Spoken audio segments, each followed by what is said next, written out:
cuentos son un viaje al corazón del miedo. Un viaje que los llevará a lugares donde la razón no puede llegar. Un viaje que los dejará marcados para siempre. Espíritu de Edgar Allan Poe, ven a nosotros. Invoca a tus criaturas de pesadilla. La noche es oscura y silenciosa. El viento ruge como un animal salvaje y silba en las ventanas. La lluvia golpea en el techo y la luna se esconde tras las nubes. La oscuridad se espesa. En la noche, cuando el mundo está dormido y el silencio es absoluto, se escuchan sus voces. Son los espíritus del más allá que nos susurran sus secretos de terror. Espíritus del más allá, vengan a mí esta noche. Vengan a mí, moradores de las sombras, a quienes los vivos llaman muertos. Vengan a mí, fantasmas y espectros, a quienes los mortales temen. Los invoco para que me acompañen en esta noche de terror. ¡Vengan, espíritus, y muéstrennos su mundo!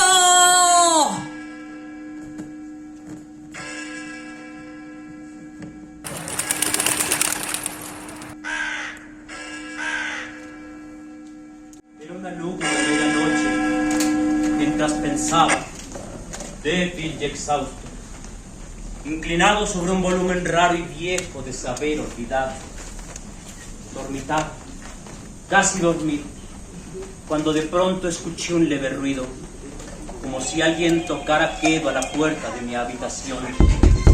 Es un visitante, dije yo, tocando a la puerta de mi habitación. Es solo eso, y nada más.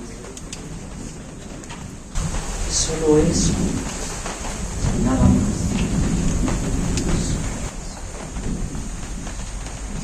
Llevo ahora rumiando el lenguaje, buscando la frase precisa, la frase perfecta para hablar de la ausencia. ¿Cómo expresar este vacío interior que me paraliza y que me hace querer morir? De cualquier forma, ¿quién lo entendería? El sufrimiento humano, a pesar de estar presente en todos nosotros, es inefable e intransmisible. No puede ser expresado por medios verbales, pues cada quien entiende las palabras de modos distintos y en distintas intensidades. Si escribo, por ejemplo, que una terrible enfermedad consuntiva se llevó a mi mujer luego de varios meses de agudos sufrimientos, nadie entenderá lo que quiero decir en realidad con esa oración. Las interminables noches que pasé al pie del lecho de mi amada, viéndola impotente consumirse como una vela que poco a poco se apaga, viendo su cuerpo descarnarse, su rostro cada día más semejante al de una calavera desgraciada,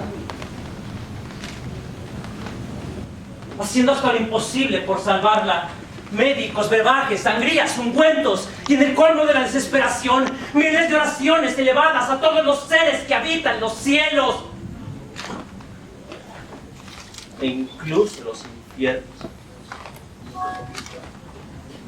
Probar, sí, hacer todo conjuro de magia negra, todo pacto con deidades del subsuelo, y aún así, ver cómo la vida se le escurría del cuerpo como arena entre los dedos.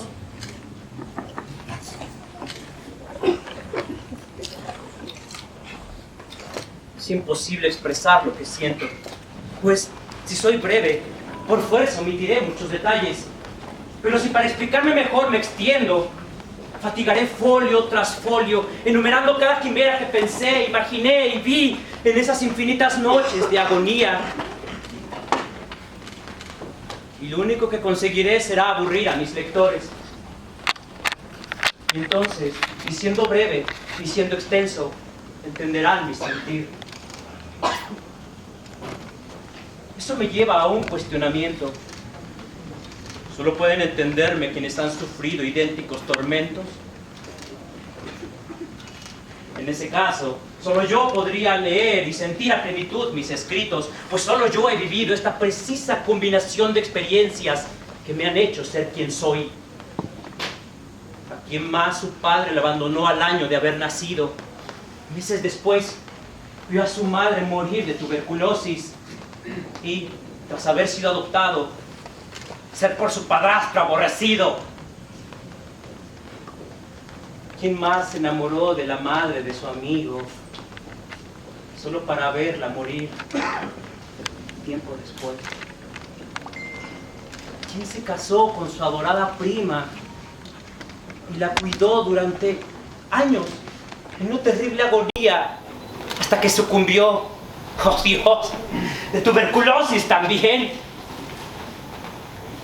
¿Quién más es acechado por nefandas pesadillas nocturnas y por ello teme dormir a oscuras?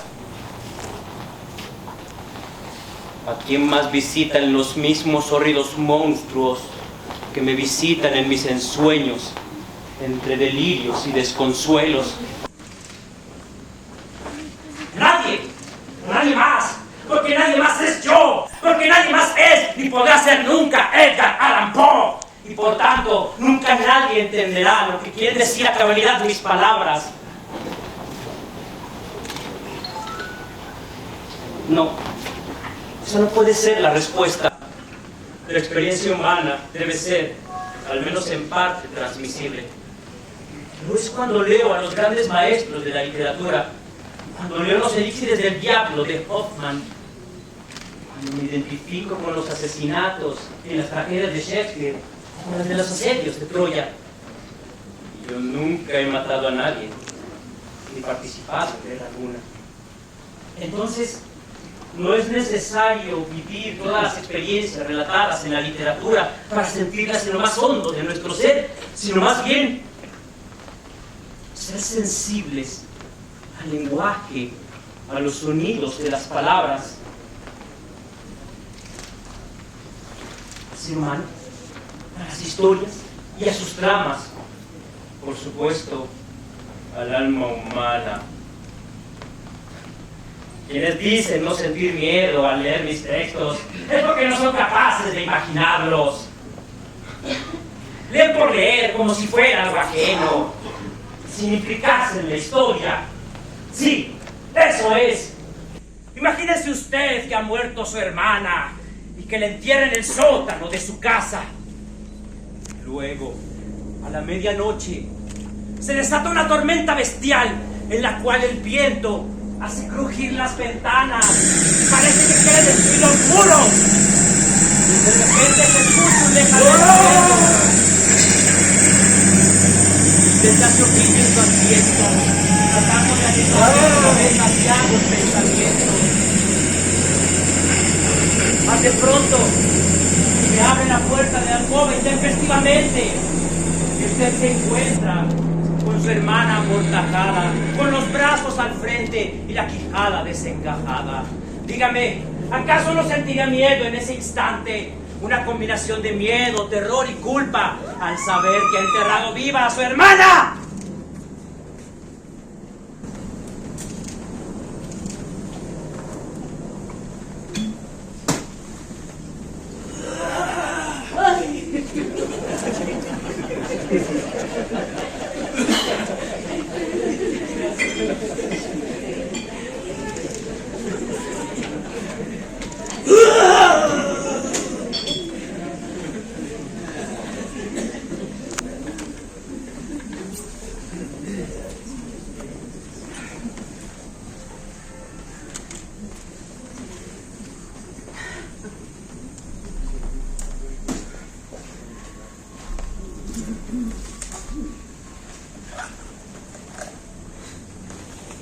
¿Qué decir de la pérdida del ser amado luego de largos meses de agonía? ¿Cómo se sentiría si la persona que más ama muriera entre sus brazos?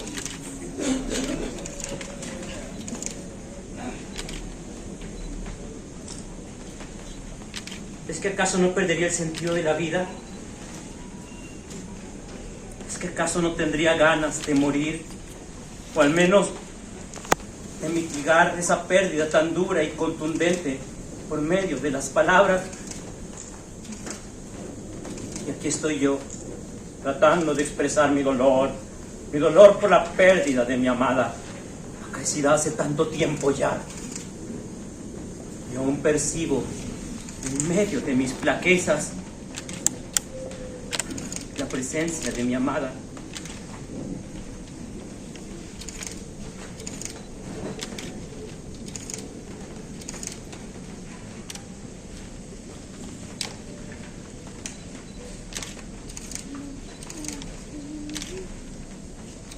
Como si su esencia me abrazara.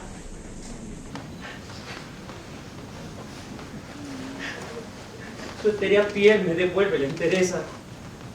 Mas, cuando intento besarla, se esfuma la ilusión y vuelvo a la tristeza.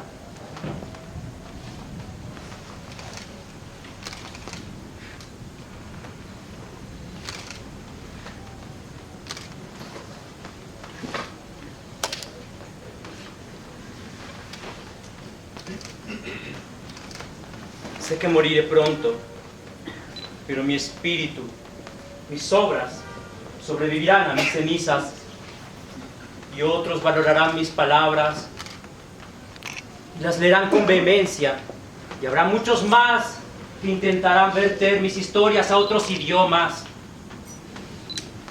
y se verán en los mismos predicamentos que tuve yo para tratar de expresarme.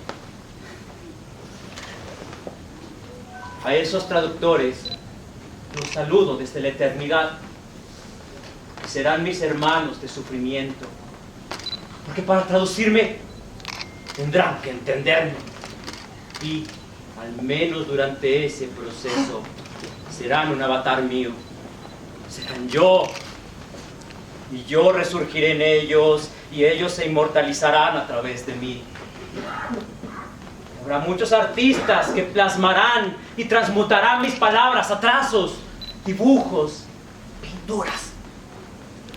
A todos aquellos que realicen tan osada empresa, los admiro desde ahora, pues intentarán dar forma a mis pesadillas a través de las suyas, y se verán proyectados en mis alucinaciones, y también ellos mismos se llenarán de espantos, temores y temblores, y se revolverán en sus tálamos por las noches, intentando conciliar el sueño. Y todo aquel que me lea a profundidad se enterará de lo que quiero decir, que todos estamos a un mal día de volvernos locos, y que hacen falta unos pocos sucesos para que nuestra vida se torne siniestra. Se asomarán a los abismos de los demonios del alma humana. Entonces, quizá nunca más volverán a tener la conciencia mental. Nunca más, como yo, nunca más.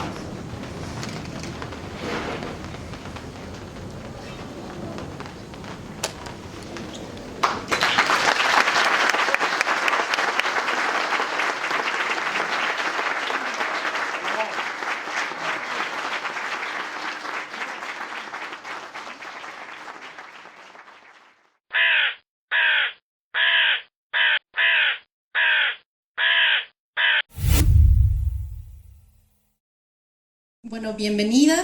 Estamos en la presentación de Los demonios del alma de la editorial virtual Edén. Tenemos aquí a Diana Martínez y a Nonoy Gámez, y un agradecimiento especial a Andrés Gutiérrez Villavicencio.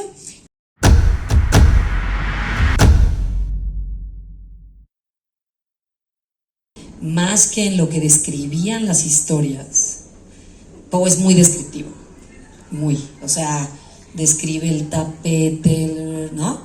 Pero tenía mucho interés en lo que estaba dentro de la historia, que te iba a dar miedo, que no eran los elementos que te estaba describiendo donde están sentados, sino el monstruo detrás del cuento, o la fobia detrás del cuento, o el vicio detrás del cuento. Es muy interesante porque cada uno tiene para mí uno de los más impresionantes es el entierro prematuro, o sea, la sensación de que te entierra en vivo. Uf. Entonces, pues me di a la tarea de tratar de ilustrar ese miedo. Es cómo se resaltan las sombras a través de esos pequeños destellos de luz. Quiero paladearlo, disfrutarlo y pues muchas felicidades. Realmente me gustó, es un Poe revolucionado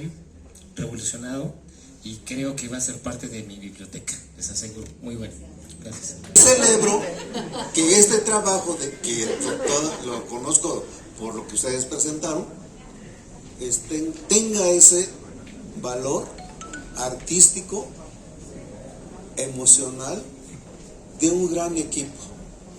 Felicito a todos por ese trabajo profesional que muy rara vez se logra y muy rara vez se presenta ante este selecto público. ¿Cómo fue reinterpretar a Poe? Y bueno, ya escuchamos a Poe, que realmente nos invita a este viaje extraordinario donde volvemos a vivir sus cuentos, volvemos a vivir sus historias desde narradores que no son confiables, en las cuales nos obliga como espectadores, como lectores, a ir más allá, a cuestionar y a saber qué es lo que sigue, qué pistas nos va dejando ahí, desde el terror y desde la mente humana, que es grandiosa, pero también terrorífica. Grandes maestros de la literatura son grandes precisamente porque no se enfocan en una historia de un tiempo, sino que trascienden las barreras cronológicas que los envuelven, ¿no? Entonces, si uno lee, por ejemplo, la angustia del hombre por la muerte en Gilgamesh, ¿sí?, que está de hace más de 3500 años de antigüedad, se puede identificar con esa angustia, porque es una angustia que seguimos sintiendo y seguiremos sintiendo per secula seculorum. Es decir, esa angustia por morir está presente en toda la historia de la literatura. El miedo a la muerte y también la tristeza por la muerte del ser amado. Poe es uno de los grandes de la muerte del ser amado, ¿no? Entonces creo que eso está presente ahí, porque está presente en todos nosotros. Entonces cuando uno lee a Poe, está leyendo las grandes pasiones del ser humano a lo largo de toda la historia, ¿no? Tan es así que han visto la serie que se llama La caída de la casa Usher, que acaba de editar este gran director de cine de terror, Mike Flanagan. Es una serie que está en Netflix, que se llama así, ¿no? Y reinterpreta los cuentos de Poe, ¿no?, con un código moderno, ¿no? Y claro, porque son pertinentes en este tiempo, ¿no? Pensemos en La máscara de la muerte roja. Hay peste en el pueblo y entonces todos se encierran dentro de un castillo, y no dejan que el pueblo se meta a ese lugar. Y entonces hacen fiestas allá dentro de la corte y en una mascarada entra un ser enigmático con un rostro que recuerda al de la peste. Y entonces los ataca y los mata a todos, ¿no? ¿No les recuerda a la pandemia de COVID? O sea, es en serio. Fíjense cómo ahí están esos temas, ¿no? O sea, puede ser que él se haya estado fijando en la peste bubónica, en la gran peste de Europa y no sé qué, pero bien podría ser la pandemia que nos asoló hace pocos años, y de pronto lo relee uno y se siente identificado con eso, porque los grandes temas de la universidad, de la humanidad, siempre van a resonar en nosotros, en algo. Ese mapa de la casa de Poe, yo lo hice al leer los cuentos. Dije, pues en La máscara de la muerte roja se mencionan 7 salones, en donde nada más se ve un salón completo y un pedacito del otro. Entonces fui trazando una casa de Poe basado en los cuentos de Poe y cómo estaban distribuidos los espacios, ¿no? Y dije, de aquí, Javier Lumen, este genio que ven aquí, Lo conocí y empezó a modelar las cosas en 3D. Si ya es difícil traducir y es difícil hacer una ilustración, imagínense hacerlo en 3D. Muy acertadamente, muchas gracias.